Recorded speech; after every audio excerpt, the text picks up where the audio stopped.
Ini sudah nggak waras sih menurutku. Pengikut-pengikutnya juga sama nggak waras ya. Dan aku nggak mau ngikutin mereka yang nggak waras. Video ini aku buat supaya nggak ada fitnah lagi. Dan cuma untuk orang-orang yang mau berpikir waras. Ngeladenin orang nggak waras, lama-lama kita jadi gila. Jadi nggak usah jawab. Sekitar 3 tahun yang lalu, aku punya ajudan mengundurkan diri. Dan sebelum dia mengundurkan diri, dia membuat suatu rekayasa foto, lalu mengancam aku dan memeras aku pada waktu itu.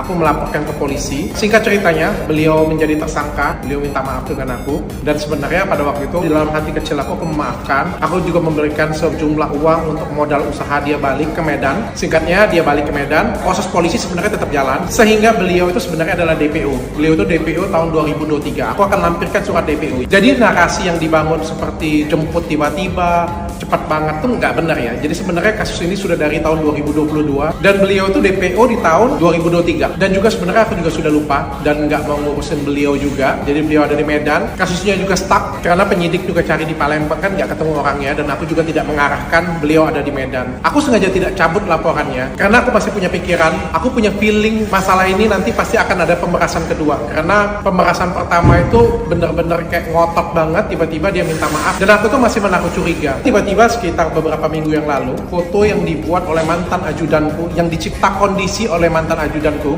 diposting oleh seorang influencer gila. Aku nggak tahu tujuannya apa dan itu juga tidak relate dengan keilmuan dia, tidak relate dengan profesinya juga. Aku yang melihat foto tersebut, aku langsung tahu dari awal, oh foto itu kan mantan ajudanku yang buat. Lalu aku menginformasikan kepada polisian, kasusku sudah sampai mana? Singkat ceritanya, kasusnya menjadi hidup lagi. Dan akhirnya karena sudah DPO 2 tahun lebih, akhirnya polisi jemput di kota Medan. Nggak pakai lama, tersangka yang mengakui semua peristiwa, mengakui semua kejahatan yang dia buat, dan ternyata setelah dicek handphonenya, semua gambar yang dia janji tidak hapus, itu semuanya masih komplit di handphone dia. Pada waktu itu dia janji hapus, tapi ternyata masih ada komplit di handphone tersebut. Dari BAP, semuanya sudah memenuhi unsur, sehingga penyidik memutuskan untuk menahan beliau. Itu sih cerita yang sebenarnya, cerita komplitnya. Aku juga nggak mau terlalu ikut campur terlalu dalam, karena ini permasalahan sudah ada di penyidik, sudah ada di kepolisian. Aku menyerahkan semuanya kepada pihak polisian dan semuanya aku anggap sangat baik, penanganan sangat baik dan tepat. Dan aku heran aja sih bisa digiring kanan kiri. Bahkan kemarin aku ngelihat istri dan anak-anaknya dikontenin. Menurut aku kasihan banget. Yang salah bapaknya, aku nggak menyalahkan istrinya. Pastinya istri dan anak-anaknya nggak tahu apa yang dibuat oleh suaminya. Apalagi seorang penjahat